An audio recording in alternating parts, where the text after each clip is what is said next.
माल बाजार सत्संग 137वां ठाकुर जन्म महोत्सव में सभी गुरु भाइयों को मेरा आंतरिक जय गुरु।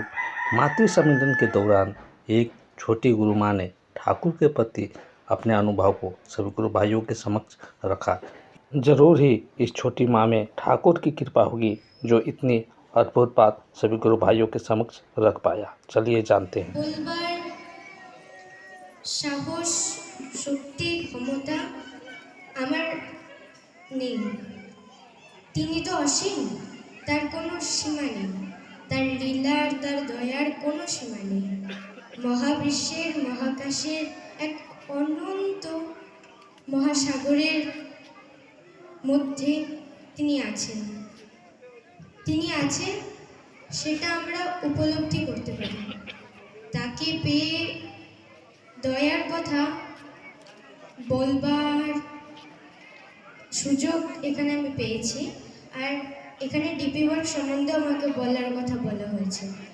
ঠাকুর পূর্ণপুঁথির সবার প্রথমেই সেই বাণীতে বলেছেন, আমি চাই শুদ্ধ আত্মা। আর শুদ্ধ আত্মা আমরা কিভাবে পাবো? আমাদের ভিতরে যে কোষ আছে, আমরা যেই স্টার পার্টিকেলস দিয়ে বানানো আছি, সেগুলো সব নাম আর ধ্যানের মধ্য দিয়ে জাগরিত করতে হবে। যজন যাজন ইষ্টভীতি সুস্থায়নী সদাচার, এই পঞ্চনীতির মধ্য দিয়েই সেগুলো জাগরিত হবে। সর্বপ্রথম আসছি হোয়াট ইজ যজন। যজন মানে তাহাই যা ঠাকুরের বাণী এবং ঠাকুরের বিধিকে নিজের চরিত্র আর আচরণে পরিপালন করা, এবং সেটা তখনই সম্ভব হবে যখন আমরা নাম করব এবং তার যে বাণীগুলো আছে সেগুলোকে পরিপালন করতে হবে। কিভাবে? সকালে উঠে আমরা প্রার্থনা করব, তারপর ইষ্টবিধি করব, তারপর তিনি যে বলেছেন, যে আচার্যদের বলছেন আমাদের যে অন্তত দিনে 5 মিনিট করে আপনারা নাম করবেন।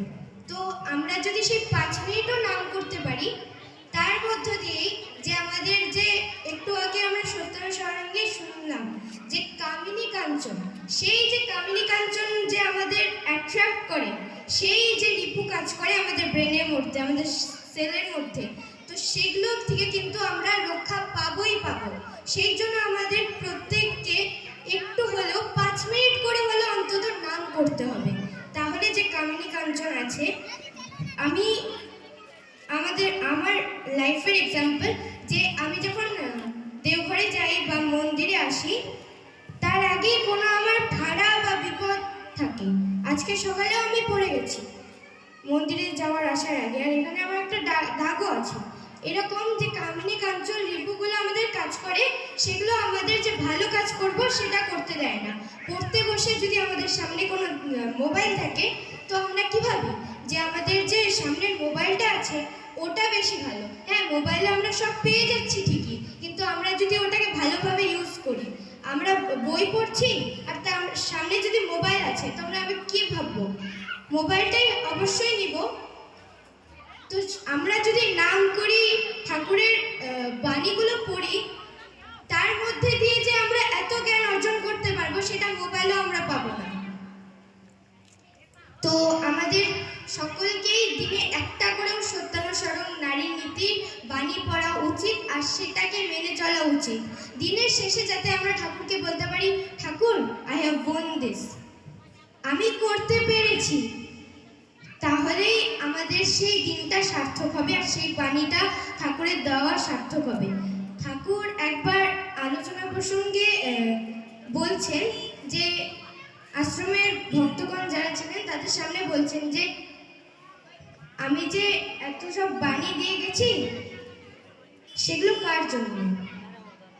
তখন কিছু ভক্তবৃন্দরা বলছেন এগুলো বিশ্বের জন্য, কেউ বলছেন পারিপার্শ্বিকের জন্য, কেউ বলছেন আমাদের পরিবারের জন্য, অনেক রকম কথা বলছেন। কিন্তু ঠাকুরের কোনো আনসারটাই যে পারফেক্ট মনে হলো না। তখন তিনি পৃথ্বীদেবকে, বর্দাকে জিজ্ঞাসা করলেন, শ্রী শ্রী বর্দাকে, যে আমি যে এসব বাণীগুলো দিয়ে গেছি এগুলো কাদের জন্য? তখন আমাদের শ্রী শ্রী বর্দা বললেন, সব আমার জন্য ঠাকুর, এগুলো সবই আমার জন্য, আমার জন্য, আমাদের সবার জন্য। আমাদের ভেতর যে আমরা একটা করে আমি আছি, সেই আমাদের জন্য। সেই যে আমাকে, আমাদের ভেতরে যে কামিনী কাঞ্চনগুলো থাকে, ঠাকুর এটাও বলেছেন যে পূর্ণপুঁথিতে যে the spirit is coated with maya and all the maya of all the knowledge, when we are speaking the knowledge, when we are trying to speak, when we are doing that one, the knowledge, our expression only the maya. The difference between my friend and I is only the maya or insulation. That is only, we have to understand that what we are doing, and we have to also understand that what is the good thing and what is the bad thing. তো আমরা সবাই এর জন্য আমাদের দিনে 5 minute করে অন্তত নাম করা উচিত। তারপর আসছে যাজন, যেটা আমরা সারাদিন করছি, মানে আমরা যে ভালো কাজটা করছি সেটাই যাতে আমাদের ফ্রেন্ডস, পারিপার্শ্বিক, সমাজ, দেশ, রাষ্ট্র করতে পারে, সেটাই শিখিয়ে দেওয়া। আমরা তো একবারে সবাইকে করতে পারবো না। আমি আমার ফ্রেন্ডসকে যাজন করলাম, তারপর ওরা আবার আমাদের স্কুলের বা ক্লাসমেটকে যাজন করবে। এইভাবে আমাদের স্কুলটা জাগৃত হবে, আর সেই স্কুলটা যদি জাগৃত হয় তো বড় হয়ে আমাদের যে সমাজ সেটাও জাগৃত হবে। এর জন্য আমাকে ঠিক হতে হবে। সর্বপ্রথম আমার যে মনের দুর্বলতা আছে সেটাকে বুঝতে হবে, সেটাকে আমাদের থেকে, আমাদের চরিত্র থেকে বের করতে হবে, আর আমাদের ভালো কাজটা করতে হবে। তো তারপর আসছে ইষ্টভীতি। ইষ্টভীতি যে ঠাকুর যে দয়া করে অসীম অনন্ত যে মহাবিশ্বের মধ্যে এই পৃথিবীকে বানিয়েছে, আমাদের বানিয়েছে মানুষ। আমরা যে জীবের সৃষ্টির শ্রেষ্ঠ জীব, সেটাই হচ্ছে আমরা মানুষ। তাও আমরা তার কাছে অনেক ক্ষুদ্রতম, কিন্তু আমাদের যে সব অ্যানিমালসদের থেকে আমাদের ক্ষমতাটা বেশি। তো আমরাই আমাদের ক্ষমতা দিয়ে যাতে আমরা আমাদের জীবন, পারিপার্শ্বিক, রাষ্ট্র, সমাজকে উন্নত করতে পারবো, জাগরিত করতে পারবো, তার বাণী, তার চলার মধ্য দিয়ে আমাদের নিজের জীবনের যে পারিপার্শ্বিক এবং নিজের চরিত্রকে ঠিক করতে পারবো, সেটাই আমাদের যাজন এবং যজন ও যাজন দিয়ে করা উচিত। আর ইষ্টভীতি, তাকে আমরা আমাদের যে আমরা কেন ঠাকুরকে ইষ্টভীতি দেই, আমরা ঠাকুরকে কেন দেই?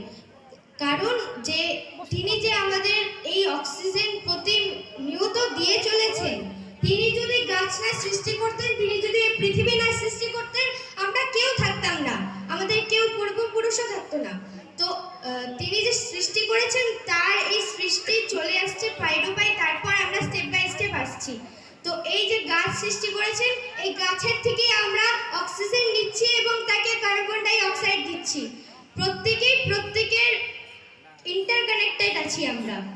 তো এইভাবে তিনি যে আমাদের প্রতি মুহূর্তে হেল্প করছেন, তিনি যে আমাদের সঙ্গে আছেন, সেটা বুঝতে গেলে আগে আমাদের নাম করতে হবে। এবং এইভাবে আমরা তাকে এই ক্ষুদ্রতম সারাদিনের খাওয়ার আগে, কিছু গ্রহণ করার আগে, কোনো কিছু গ্রহণ করার আগে, জল গ্রহণ করার আগে, যে আমরা তাকে আমাদের এই ক্ষুদ্রতম ইষ্টভীতি দিচ্ছি, তার বিনিময়ে যে তিনি আমাদের সারাদিন কত কিছু দিচ্ছেন, সেটার হয়তো আমরা হিসাব রাখি না। সেই হিসাব সবই তিনি। আর আমাদের যে কর্ম করতে হবে, কারণ আমরা তো মানুষ, সব অ্যানিমালস, সব কিছুই, গাছও নিজের স্টেপ বাই স্টেপ ফটোসিনথেসিস করে চলছে, আমরাও নিজেদের কর্ম করছি। এবং তিনি সৃষ্টিকর্তা ঠাকুর, তিনিও কিন্তু কর্ম করছেন। তাকে, এর জন্যই আমরা কিন্তু তাকে বলি যে বিধির বিধাতা।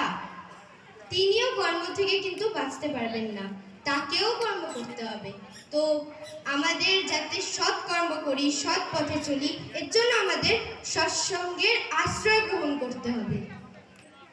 এইভাবেই যেন আমরা তার বাণী মেনে চলি, সারাদিন একটা হলেও যে বাণীটা পড়বো সেটা যাতে আমরা মেনে চলি, এবং তারপর রাত্রে শোয়ার আগে যে ঠাকুরকে বলতে পারি, ঠাকুর আমি এটা করেছি।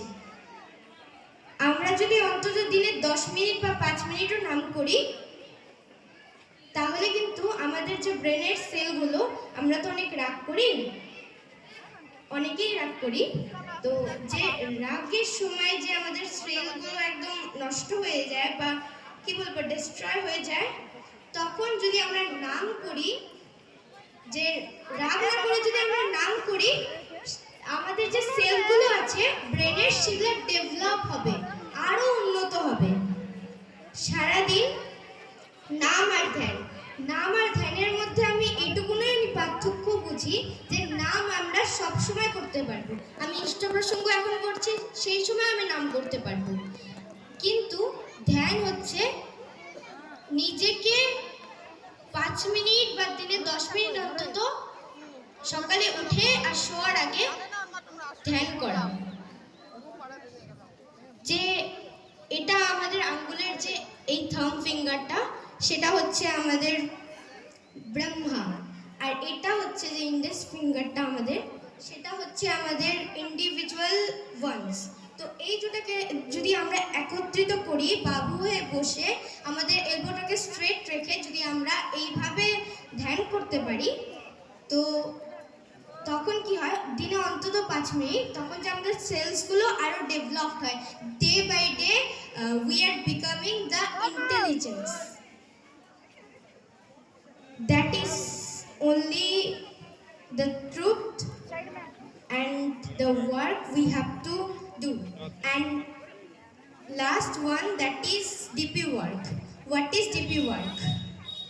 DP work মানে এটাই যে সবার বাড়ি বাড়ি যাব আমরা, যারা আমাদের দীক্ষিত ফ্রেন্ডস আছে, যারা আমাদের ঠাকুরের সঙ্গে যুক্ত হতে পারেনি, তাদেরও বাড়ি যাব। বাড়ি না গেলেও আমরা ফোনে মানে শুনবো, যে প্রথমেই ঠাকুরের কথা নয়,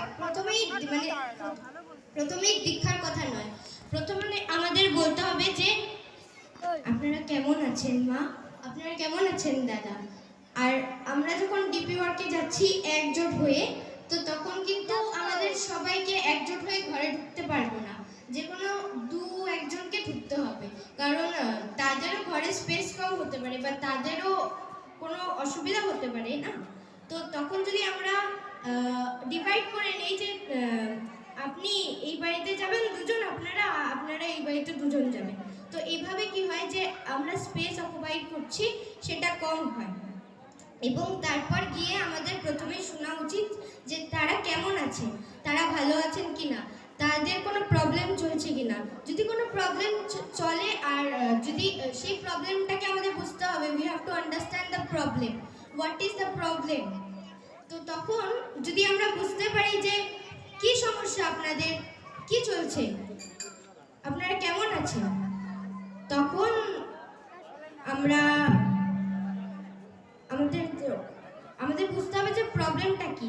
তো আমরা যদি ওই প্রবলেমটা নিজে না সলভ করতে পারি, আমাদের এল্ডার্সকেও বলতে পারি, যে তারপর যদি আমরা ওনাদের প্রবলেম সলভ করতে পারি, তারপরেই কিন্তু আমরা যে আমাদের দয়ার কথা বলতে পারবো। আমার সময় শেষ হয়ে গেছে, আমি সবাইকে জয়গুরু জানাচ্ছি।